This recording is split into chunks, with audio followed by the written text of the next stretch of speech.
दोस्तों आरआरबी यानी कि रेलवे रिक्रूटमेंट बोर्ड का जो एग्ज़ाम हुआ था ग्रेजुएट पोस्ट के लिए आरआरबी एनटीपीसी का जून 2025 में, जो कि 4 जून से 24 जून के बीच में हुआ था। तो उसका जो आंसर की ये रिस्पॉन्स शीट है वो अभी ऑफिशियल साइट पे लाइव है। तो इस वीडियो में मैं आपको बताऊंगा कि आप मोबाइल से किस प्रकार से जो आंसर की का रिस्पॉन्स शीट का जो पीडीएफ है या वो डाउनलोड कर सकते हैं या फिर प्रिंट कर सकते हैं। तो इसके लिए आपको सिंपली क्या करना है, गूगल पे आना है। गूगल पे आके आपने जिस आरआरबी के लिए अप्लाई किया है, मतलब आरआरबी चेन्नई होगा, आरआरबी मुंबई होगा, वो आपको इधर आके सर्च करना पड़ेगा। सर्च करने के बाद उसका जो लिंक है वो आपके सामने आ जाएगा, उस पर क्लिक कर दीजिए। क्लिक करने के बाद इधर जो आरआरबी है उसका जो होम पेज है वो ओपन हो जाएगा। थोड़ा नीचे स्क्रॉल कर लीजिए। नीचे स्क्रॉल करने के बाद इधर आपको ऑप्शन, बहुत सारे ऑप्शन दिखेंगे। इसमें 3-4 नंबर पे दिया है NTPC graduate post, click to know update. तो आप इस ऑप्शन पे क्लिक कर लीजिए। क्लिक करने के बाद आपको इधर बहुत सारी नोटिफिकेशन मिल जाएंगे, जिसमें ऊपर ही 1 जुलाई को रिलीज़ हुआ नोटिफिकेशन है, click here to view link for objection.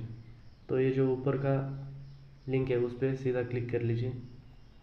Click करने के बाद इधर आपको लॉगिन करने के लिए एक पेज मिल जाएगा, जिधर आपको अपना रजिस्ट्रेशन नंबर और डेट ऑफ बर्थ डालना पड़ेगा।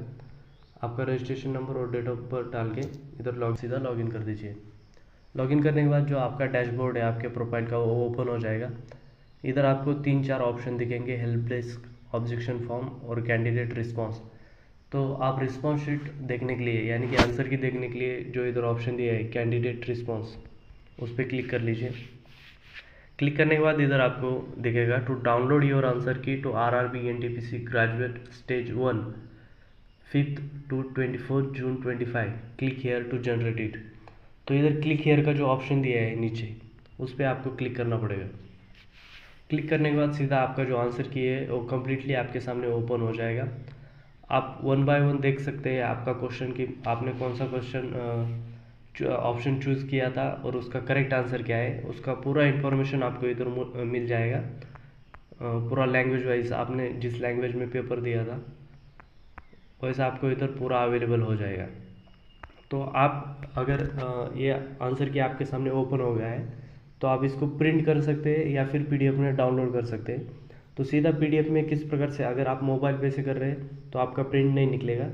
तो आपको पीडीएफ डाउनलोड करने के लिए बहुत सिंपल ऑप्शन है।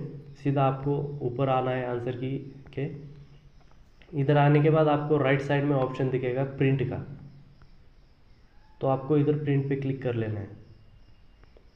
जैसे आप प्रिंट पे क्लिक कर लेंगे आपके सामने प्रिंटिंग का जो प्रीव्यू है वो ओपन हो जाएगा। ओपन होने के बाद इधर आपको ऊपर ऑप्शन दिया है सेव एज पीडीएफ।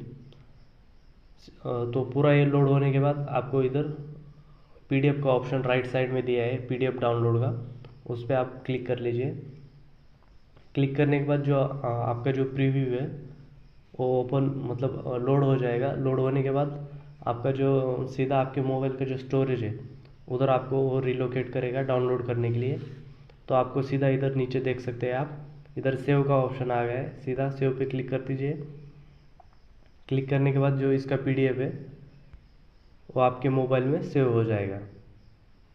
इस प्रकार आप इसका पीडीएफ डाउनलोड कर सकते हैं। और अगर इस पे अगर आपको कोई क्वेश्चन पे प्रॉब्लम है कि आपको किसी क्वेश्चन पे ऑब्जेक्शन लेना है, तो ऑब्जेक्शन लेने के लिए आपको इधर ऑप्शन मिलेगा ऑब्जेक्शन फॉर्म।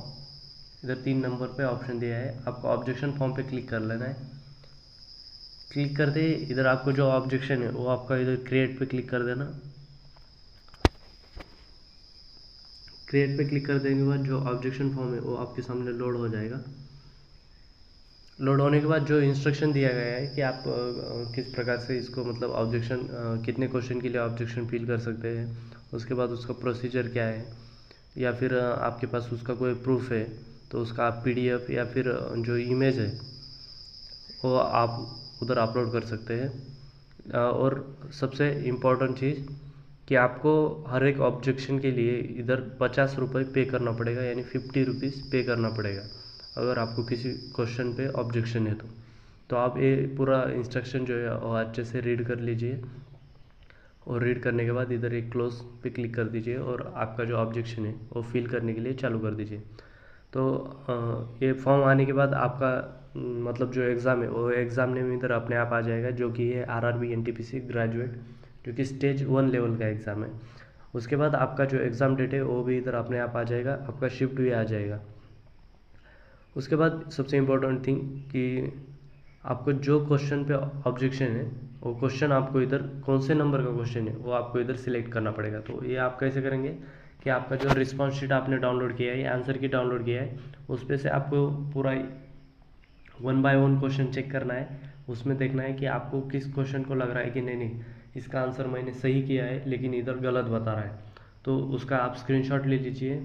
आपको कौन सा क्वेश्चन नंबर है वो ध्यान में रखिए, फिर इधर ऑब्जेक्शन फॉर्म पे आइए और ऑब्जेक्शन फॉर्म पे आने के बाद आपको वो क्वेश्चन नंबर सिलेक्ट कर लीजिए कि वो कौन सा है। इधर सिलेक्ट कर लिए, सपोज मैं करता हूँ इधर क्वेश्चन नंबर 2। उसके बाद आपको जो क्वेश्चन आईडी है वो डालना पड़ेगा, जो कि आपको आंसर की में या फिर रिस्पॉन्स शीट में मिल जाएगा, वो आप इधर फिल कर लीजिए कौन सा है। तो एक मैं रैंडमली सिलेक्ट कर लेता हूँ। उसके बाद आपको सिलेक्ट करना पड़ेगा लैंग्वेज की, कौन सी भाषा में आपने उस क्वेश्चन का आंसर दिया था। आपने जिस लैंग्वेज को चूज़ किया होगा वो लैंग्वेज का ऑप्शन इधर मिल जाएगा, सपोज इंग्लिश कर देता हूँ। उसके बाद दिया है कि नेचर ऑफ ऑब्जेक्शन, मतलब आपको किस प्रकार से लग रहा है कि ये क्वेश्चन गलत है, मतलब आपको लग रहा है कि आउट ऑफ सिलेबस है। उसके बाद लग रहा है कि जो इसका ऑप्शन है वो गलत दिया था, या फिर उसका पूरा ही ऑप्शन गलत है, या फिर जो आंसर की है वो इनकरेक्ट है। इसमें से जो आपको लगेगा वो एक कौन सा भी ऑप्शन जो आपके हिसाब से वो चूज़ कर लीजिए। उसके बाद आपको अगर कोई रिमार्क ऐड करना है, मतलब क्वेश्चन के बारे में कुछ लिखना है कि हाँ इस प्रकार से गलत है, आप यस नो कर दीजिए। आप यस कर सकते हैं, नो कर सकते हैं। यस करेंगे तो आपको लिखना पड़ेगा कि किस प्रकार से आपको ये क्वेश्चन गलत लग रहा है। उसके बाद कंपलसरी आपको जो उसका स्क्रीनशॉट है या फिर कुछ डॉक्यूमेंट है वो आपको इधर अपलोड करना पड़ेगा। अपलोड करने के बाद आपको अगर दूसरे इस पे ऑब्जेक्शन लेना है तो इधर ऑप्शन दिया है ऑब्जेक्शन नंबर 2, इधर आपको इधर प्लस पे क्लिक करना पड़ेगा। क्लिक करने के बाद सेम वही प्रोसीजर है, आपको क्वेश्चन आईडी डालना पड़ेगा, लैंग्वेज डालना पड़ेगा, उसका जो नेचर है जैसे कि आउट ऑफ सिलेबस है या फिर ऑप्शंस गलत है वो आपको इधर पूरा इधर डालना पड़ेगा। उसके बाद वैसे ही रिमार्क उसके बारे में लिखना पड़ेगा। उसके बाद क्लिक हेयर टू अपलोड, मतलब जो उसका स्क्रीनशॉट है उसका जो सपोर्टेड डॉक्यूमेंट है उस क्वेश्चन का जो भी कि ये गलत है वो गलत है, उसका स्क्रीनशॉट लेके या फिर कोई PDF file sorry JPEG image है वो आपको इधर अपलोड करना पड़ेगा।